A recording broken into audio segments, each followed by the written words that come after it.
Bonjour chers amis, j'espère que vous allez bien. Toujours un plaisir de renouer avec vous. Et puis j'espère que vous avez pris le temps de visiter notre page YouTube à Do et Jo et puis que vous avez pu écouter nos deux derniers sujets qui étaient ce que nous devions faire pour être une Église crédible. Quoi faire et quoi ne pas faire également. Donc, j'espère que vous avez pu prendre connaissance de ces capsules-là. Sinon, je vous invite à aller faire un petit tour sur notre page YouTube Do et Jo. Et puis, soit dit en passant, les conseils que je vous prodiguais pour une Église crédible, qui a de la crédibilité, de la légitimité dans la société, sont des conseils qui peuvent très, très bien s'appliquer soit dans le monde des affaires, soit dans votre vie professionnelle, votre vie personnelle, dans vos relations. Donc, si vous n'avez pas été faire un petit tour, je vous invite à y aller sans plus tarder. Au mois d'avril, nous sommes en avril présentement et le mois d'avril est le mois de l'autisme. Comme on sait, il y a beaucoup, le spectre de l'autisme est très, très vaste. Et puis, Joanne et moi avons eu à cœur d'en parler parce que ce soit dans le monde chrétien, que ce soit partout, beaucoup de gens vivent. Et nous connaissons tous quelqu'un qui est impacté soit de près ou de loin, de manière directe ou indirecte, par quelqu'un qui a un enfant qui est autiste. Donc, on a pensé faire un petit spécial. Je vais vous donner quelques statistiques, mais on a eu le plaisir et le privilège d'avoir Marie-Josée Roy. Marie-Josée Roy est une maman qui habite dans la région de Saint-Eustache et puis qui a 3 enfants, dont un qui est atteint du spectre de l'autisme, qui se nomme Simon. Elle va venir nous témoigner comment que ça s'est déroulé, comment que Simon a grandi avec cette maladie-là, toutes les contraintes, tous les ajustements que ça l'a demandé. Et puis Marie-Josée va venir également nous brosser un portrait global, un survol de la maladie, mais va venir également nous témoigner comment que la famille a vécu ça, le fait d'avoir quelqu'un qui est autiste à la maison, qu'est-ce que ça l'a représenté et surtout comment que Marie-Josée et sa famille se sont accrochés à Dieu, ont gardé leur foi était plus forte que jamais. Et puis, la beauté de cette famille, c'est que c'était une famille super unie, une famille où vraiment l'amour règne. Et puis, c'est vraiment, vraiment touchant. Donc, je vous invite à ne pas manquer ce témoignage de Mme Marie-Josée Roy. Mais, tout d'abord, je vais quand même vous brosser un petit tableau de ce qu'est l'autisme. Donc, quelques statistiques. Il y a un enfant sur 40 qui est atteint du trouble du spectre de l'autisme. Donc, un enfant sur 40. Et puis là-dessus, il y a 3 fois plus de garçons, 4 fois plus de garçons, dis-je bien, que de filles qui sont atteints. Et puis, quand est-ce qu'on détecte la maladie? La majorité des cas sont détectés, plutôt les diagnostics sont identifiés lorsque les enfants ont 3 ans, mais beaucoup doivent attendre à la 4e année de leur vie pour voir apparaître les premiers symptômes. La majorité des enfants qui sont atteints d'un trouble du spectre de l'autisme, 62% d'entre eux n'ont aucune déficience intellectuelle. Et Simon, dont Marie-Josée va venir nous parler, Simon est photographe, mais Simon également travaille dans un milieu, je crois qu'à un moment donné, il a travaillé pour un concessionnaire automobile, si je ne me trompe pas. Mais Simon gagne très bien sa vie, est très autonome et c'est vraiment, vraiment beau de le voir aller. Donc, 62% des enfants qui deviennent adultes n'ont pas de séquelles au niveau n'ont aucune déficience intellectuelle. 44%, je dirais même, sont soit égales à la moyenne ou une intelligence supérieure à la moyenne. Donc, quelqu'un qui est atteint d'un trouble du spectre de l'autisme n'est pas du tout désavantagé dans la société. Ensuite, l'autisme affecte tous les groupes d'âge, toutes les ethnies, n'importe qui peut être atteint. Ce n'est pas un groupe qui est défavorisé par rapport à un autre, ça peut toucher n'importe qui. Et puis, les groupes minoritaires ont tendance à diagnostiquer plus tard et moins souvent. Donc, c'est important de garder un œil, je vous dirais, dans les 2-3 premières années de la vie de vos enfants, si vous attendez un enfant bientôt, ne pas tarder à faire des tests parce que c'est quelque chose qui peut arriver. Et puis aussi, et c'est la dernière statistique, plus que les parents ont un enfant, plus que la mère, elle est âgée, plus de chances que vous pouvez avoir, il y a plus de chances que vous ayez un enfant, mettons, qui est atteint du spectre de l'autisme. Plus que les parents sont âgés, plus ça peut arriver. Et puis aussi, un enfant autiste dans la famille augmente les chances de 2 à 18 % d'avoir un autre enfant. Donc, je ne sais pas si c'est génétique, mais c'est un risque, c'est une statistique qui existe. Donc, pour plus d'informations, je vous encourage à visiter le site. On pourra le mettre également sur la page YouTube spectredelautisme.com et puis vous allez voir un paquet de détails. C'est vraiment, vraiment intéressant. Donc, je vous remercie encore une fois et puis Marie-Josée, merci beaucoup de vouloir partager ta vie là-dessus et puis ça va certainement apporter un éclairage nouveau. Et puis, on va prier là-dessus que Dieu puisse donner des enfants en santé et puis également qu'on puisse également être un support pour ces familles-là parce que c'est pas aider, soit un appel, soit d'offrir de garder les enfants afin que les parents puissent avoir un répit parce que c'est pas facile pour les enfants, c'est toute une charge. Pour les parents, dis-je bien. Donc, merci beaucoup et Marie-Josée, à toi la parole.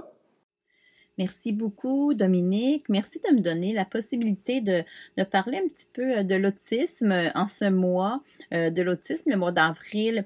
C'est un mois qui est consacré à parler de ça, à pouvoir éduquer les gens, partager des témoignages comme je vais vous faire aujourd'hui. Donc, ça me fait vraiment plaisir. Le jour international de l'autisme est le 2 avril. Donc, à chaque année, on peut avoir la possibilité d'en parler, mais c'est tout au long du mois d'avril qu'on peut en parler. Alors, je te remercie beaucoup, Dominique, de cette fenêtre-là que tu me permets. D'abord et avant tout, qu'est-ce que l'autisme? C'est un trouble neurodéveloppemental qui touche environ 1% de la population mondiale. Au Québec, nous, ça se situe à 1,4% de la population du Québec qui est atteint de l'autisme. Qu'est-ce que ça fait? Comment qu'on peut diagnostiquer ça? C'est quoi les particularités de quelqu'un qui est atteint de l'autisme?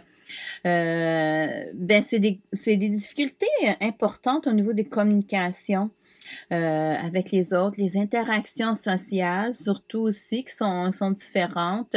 En fait, c'est juste fait d'une façon différente par rapport à la majorité des gens. Il y a aussi une autre difficulté au niveau des comportements, de certains comportements, de certaines activités, et il y a aussi des intérêts qui sont très spécifiques. Donc, c'est des personnes qui vont aller choisir des activités, des intérêts qui sont pas dans le commun, là. Il y a pas beaucoup de personnes qui vont choisir leur champ d'intérêt. C'est vraiment des intérêts qui sont spécifiques. Il y a 3 niveaux de sévérité pour une personne qui est atteinte d'autisme. Ça varie de léger à sévère. Les personnes qui ont un niveau léger, ça va requérir peut-être plus un soutien léger, justement, quand même important, toujours rigoureux, on doit toujours être présent, mais ça requiert juste un soutien le soutien de la part de la famille, de la part des intervenants aussi médicaux. Le deuxième niveau, là, ça va requérir un soutien aussi, mais qui est un peu plus important. Et le troisième niveau, c'est un soutien qui est très important. Des fois, c'est vraiment, même dans les communications, il y a des autistes qui sont non-verbales, il y en a qui sont verbales. C'est vraiment là un très large spectre, je vous dirais, là. Il va avoir un autiste qu'on on pourra même pas être certain que c'en est un. Ça, c'est le cas de mon fils. Ça paraît pas du tout qu'il est autisme, mais dans ses communications, ses interactions sociales, les intérêts spécifiques, oui, ça paraît. Il requiert quand même un soutien qui est toujours là, toujours demandant aussi. C'est toujours à petit, mais c'est quand même là. Ça, ça, ça nous demande beaucoup aussi. Mais il va y avoir aussi d'autres personnes qui sont dans un spectre un peu plus sévère, qui vont avoir même au niveau de leur communication, ça c'est vraiment très atteint. Ils peuvent pas parler. Ça va être par le langage des signes ou par des pictogrammes. Je suis content, ben il va avoir un bonhomme sourire. Je suis pas content, ça va être un bonhomme fâché. C'est une façon que les gens vont avoir de communiquer entre eux. Je vous disais tantôt que ça requiert un soutien familial. Oui, dans la famille, nous, ben là maintenant, ça fait plusieurs années. Nous, ça fait 10 ans qu'il a été diagnostiqué autiste. Et puis oui, ça requiert un soutien constant de la famille. On doit toujours être là, toujours valider si ses idées sont bonnes, si ses projets sont bons. Il pose beaucoup de questions. On doit toujours être là pour valider ces choses. Donc, pour vous faire un petit portrait en général, un petit témoignage de vie de ce qui s'est passé avec notre garçon qui s'appelle Simon. Donc, Simon va avoir 24 ans bientôt, dans un mois. Il a été diagnostiqué autiste Asperger. Pour vous faire une idée de c'est quoi un Asperger, c'est un petit peu le personnage de Forrest Gump dans le film. C'est sûr que Forrest Gump, bon, on s'entend que c'est un personnage de cinéma, donc ça a été comme poussé vraiment pas à l'extrême, là, mais c'est quand même un petit peu poussé. Mon fils est pas comme Forrest Gump, mais ça ressemble. Lorsqu'on le voit courir, Forrest Gump, ben mon fils court exactement pareil. Donc c'est ça, c'est plus un petit peu pour vous donner une idée générale, c'est vraiment un petit peu comme ce personnage-là. Il va avoir des autistes de haut niveau aussi, qui vont ressembler un petit peu aussi comme point de référence pour les personnes qui sont pas en contact. Là, ça peut ressembler un petit peu au personnage du film de Rain Man. Ça, il va avoir des intérêts spécifiques au niveau du langage, qui est plus mathématique, ça va plus être chiffres. Mon neveu, Marc-Olivier, lui est plus de ce niveau-là. Lui, il est plus autiste de haut niveau, puis il fonctionne vraiment par chiffre. Donc, c'est ça. C'est tellement large, je pourrais même pas vous donner des caractéristiques pour chacun des différentes pas des différents niveaux, mais des différentes caractéristiques d'un autisme. D'un autiste, c'est vraiment très vague, très varié. Mais c'est ça, ces deux personnages-là, ça peut vous donner une petite idée un petit peu de comment ça peut être un autiste dans la vie quotidienne aussi, dans leurs décisions et tout. Donc moi, c'est ça, mon fils, c'est plus comme un Forrest Gump. Donc lui, il y a beaucoup d'intérêts spécifiques, comme je vous disais, dans les différentes difficultés par lesquels ils sont atteints. Mon fils, au niveau des intérêts spécifiques, il aime beaucoup l'ornithologie. Ça, c'est l'étude de tous les oiseaux, tout ça, là. Donc, lui, il les connaît tous. Il connaît les chants. Il connaît toutes les caractéristiques, les couleurs et tout. Donc, il est très avancé dans ce champ d'intérêt-là. On s'entend que c'est un jeune homme qui a 23 ans, donc il n'y a pas beaucoup de jeunes hommes de cet âge-là qui ont un intérêt très poussé pour Pour les oiseaux, lui, c'est ça. Un autre exemple, il aime beaucoup le thé. Il aime boire des thés de haut de gamme, comme il le nomme. Et puis, il est capable de nommer les saveurs qu'il y a dedans, tout ça, les noms souvent asiatiques qu'on a de la difficulté à prononcer. Lui, il prononce comme très, très bien. C'est vraiment comique. Et puis, ça aussi, là, c'est un intérêt vraiment spécifique, aimer les thés en feuilles. On parle pas de thé salada, là, on s'entend, on parle de thé en feuilles qui proviennent de pays asiatiques. Donc, c'est vraiment un intérêt qui est spécifique à lui. C'est ça. Donc, il y a d'autres champs d'intérêt aussi. Il aime la musique classique, il joue du Beethoven, il joue des grands compositeurs classiques aussi. C'est ça. C'est toutes des choses qu'un jeune homme, ce qu'on s'attend d'un jeune homme de 23 ans, ils font pas nécessairement. C'est des champs d'intérêt qui sont spécifiques, qui sont différents. Ces activités aussi, comme je vous disais, l'ornithologie. Il joue aussi au pickleball. C'est une activité, un mélange de tennis et de ping-pong. Mais il y a pas beaucoup de jeunes qui jouent à ça. Là, c'est même le plus jeune. Dans son club d'ornithologie aussi, c'est le plus jeune. Mais c'est ce qui fait leur beauté, c'est ce qui fait leur différence aussi. Le Seigneur les a créés comme ça et on apprend à les aimer puis on apprend aussi d'eux parce que les autres ils ont pas de gêne.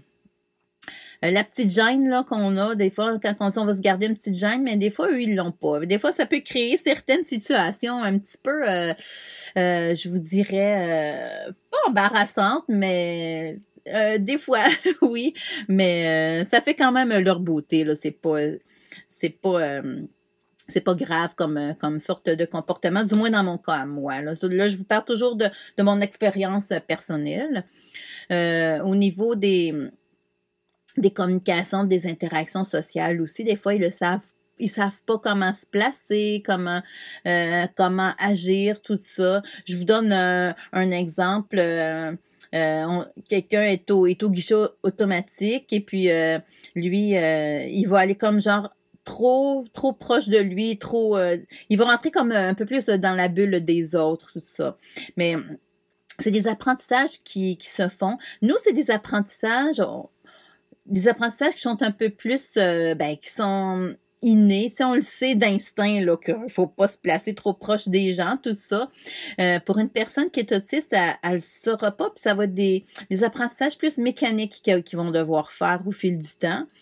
Mais la bonne nouvelle, c'est que ils apprennent, ils mettent en pratique, et puis à un moment donné, ça diminue. Tu sais, les petits trucs qu'ils vont faire on sera pas trop à l'aise, à un moment donné, ça va diminuer parce qu'ils vont les avoir appris. Ça va être mécanique. Comme je vous ai dit, c'est pas quelque chose qu'ils vont avoir d'inné, mais lorsqu'ils vont l'avoir appris que ça, je dois pas faire ça, je dois pas faire ça, puis qu'ils vont se l'être répété, ils vont arrêter, puis ça va de moins en moins paraître, si je peux dire, entre guillemets.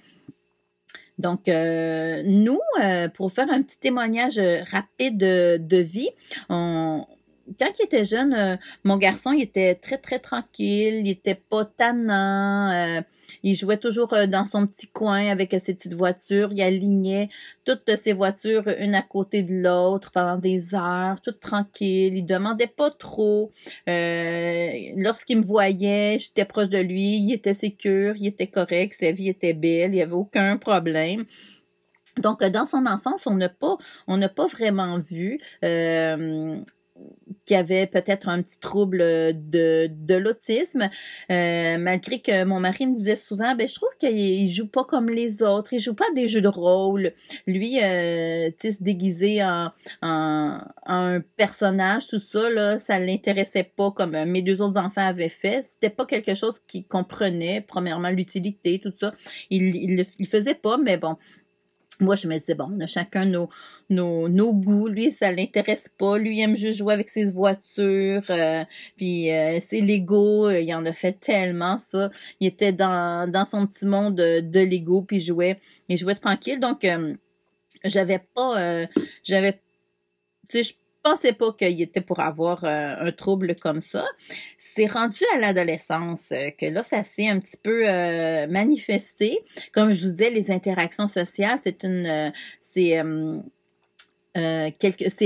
sphère qui est atteinte, surtout pour les Asperger, c'est vraiment la sphère, je vous dirais, qui est le plus atteinte, parce qu'au niveau des communications, ils vont parler très, très bien avec des beaux mots sophistiqués et tout, mais c'est au niveau des interactions sociales que là, c'est vraiment très difficile. Et puis, comme vous savez, l'adolescence, c'est le temps des interactions sociales avec les amis, tout ça. Donc, avec mon garçon, ça fonctionnait pas. Il y avait de la misère. Les jeunes le regardaient bizarre parce que lui, il aimait des choses que les autres aimaient pas, puis il y avait de la difficulté à comprendre les doubles sens. Ça aussi, c'est vraiment un élément important. Lorsqu'on fait des farces en famille, souvent on a des soupers, on fait des farces, puis lui, il a pas compris le double sens qu'on voulait dire, l'expression derrière, la signification derrière l'expression qu'on vient de dire. Donc, c'était vraiment quelque chose de plus difficile pour lui, essayer d'apprendre à décoder certains sarcasmes de personnes, le langage non verbal que les autres peuvent avoir aussi. Ça, il décodait pas, mais pas du tout. C'était vraiment difficile. Et puis avec la période de l'adolescence, ben là, c'est là que ça l'a sorti, ça l'a explosé, je vous dirais. Il savait qu'il y avait quelque chose qui fonctionnait pas et tout. Donc, mais mêlé à son diagnostic d'autisme, nous, on a eu un autre diagnostic pour Simon. Ça arrive souvent quand un jeune est atteint du spectre de l'autisme qui a associé à ça un autre trouble de santé mentale. C'est pas tous, mais ça arrive quand même régulièrement. Et mon garçon, lui, a été diagnostiqué bipolaire. Il a fait 5 psychoses. Et c'est lors de sa première psychose qu'on s'est rendu compte. En fait, moi, je l'avais déjà trouvé, sauf qu'avec le système de santé, avoir un rendez-vous pour avoir un diagnostic, ça peut prendre plusieurs mois, voire années. Et donc, ça a été comme... Comment je pourrais dire ça? C'était comme bien dans un sens qui ça a bien à donner, disons, qu'il puisse avoir sa première psychose. Là. Puis ça, je mets ça entre gros guillemets parce que c'est pas quelque chose qu'on souhaite à personne. Là. Mais bon, ça nous a permis d'aller chercher les deux diagnostics parce qu'il a été hospitalisé pendant 6 semaines à sa première psychose. Donc là, puisque j'étais à l'interne dans une unité de soins psychiatriques avec lui, en fait, c'est lui qui était hospitalisé, mais moi, en tant que parent, j'avais un rôle très, très important, très participatif aussi avec l'équipe multidisciplinaire. Et puis, c'est là que j'ai fait demander un diagnostic aussi pour l'autisme. Et oui, ça a été vraiment confirmé. De toute façon, il l'avait déjà vu par des thérapies cognitivo-comportementales qu'il y avait quelque chose de différent avec les autres jeunes qui étaient hospitalisés. Donc, on a eu les deux diagnostics pour ses 14 ans. Donc, c'est là que ça l'a sorti. Et puis, suite à ça, c'est sûr que durant cet épisode de psychose-là, en fait, toutes les 5, ça a été des moments extrêmement difficiles dans notre vie. Et puis, mais on a toujours eu le Seigneur qui était là, qui a mis sa main sur nous, qui a mis des personnes que j'ai appelées ces petits anges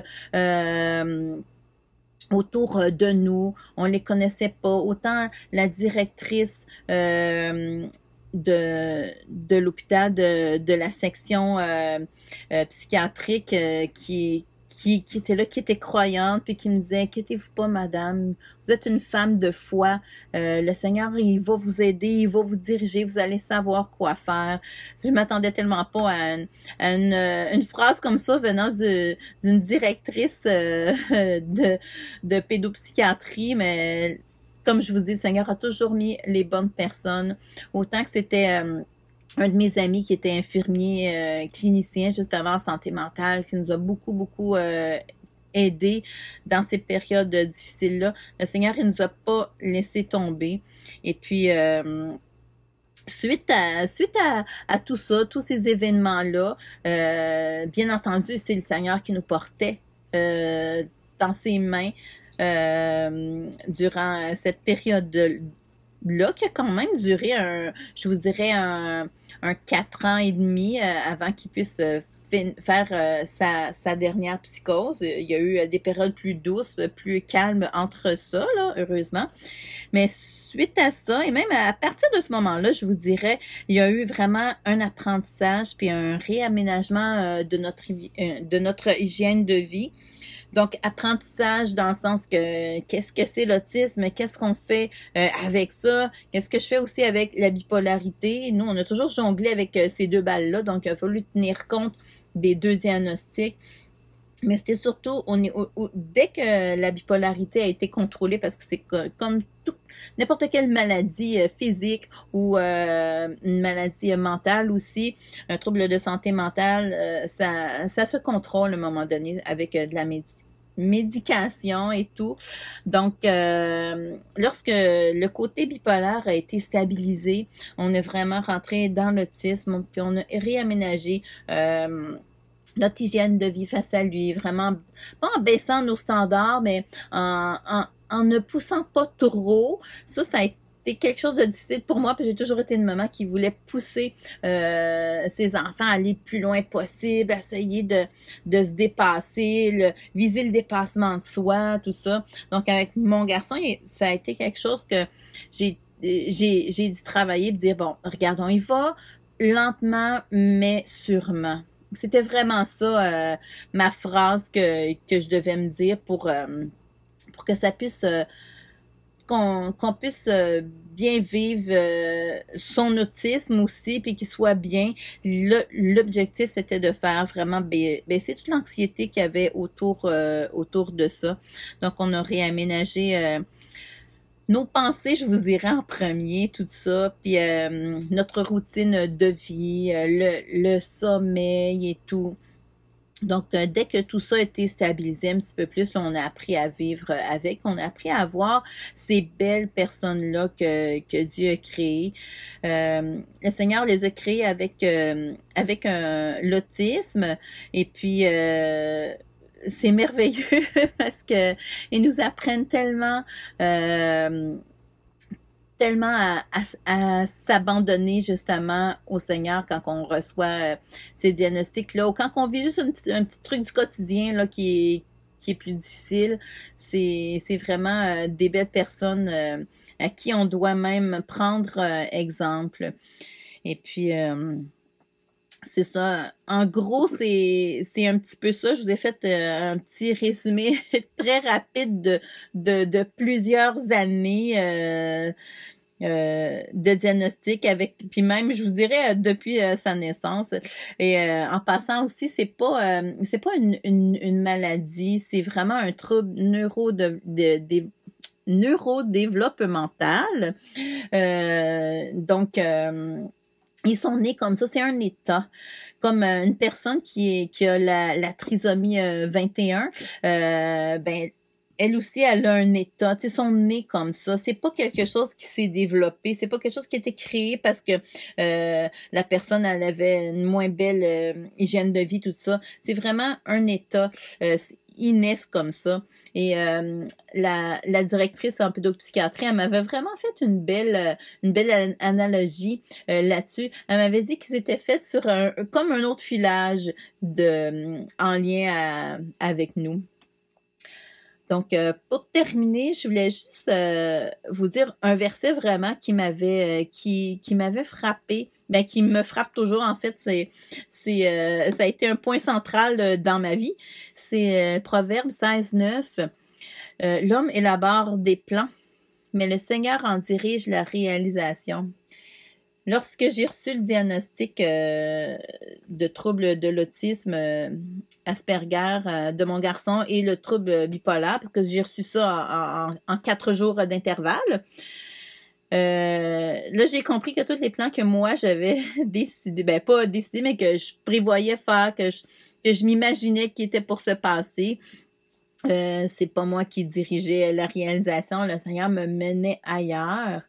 Et à partir de ce moment-là, j'ai vraiment lâché prise, le fameux lâcher prise qu'on entend souvent, là, j'ai lâché prise et je me suis dit, bon, d'accord. Là, c'est ça qui se passe maintenant, tu me montres...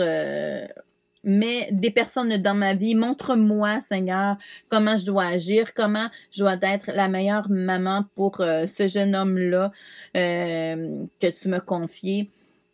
Et c'est quand on réalise tout ça, c'est vraiment un honneur et un privilège que Dieu nous ait confié à nous, ces personnes-là. Ça prend...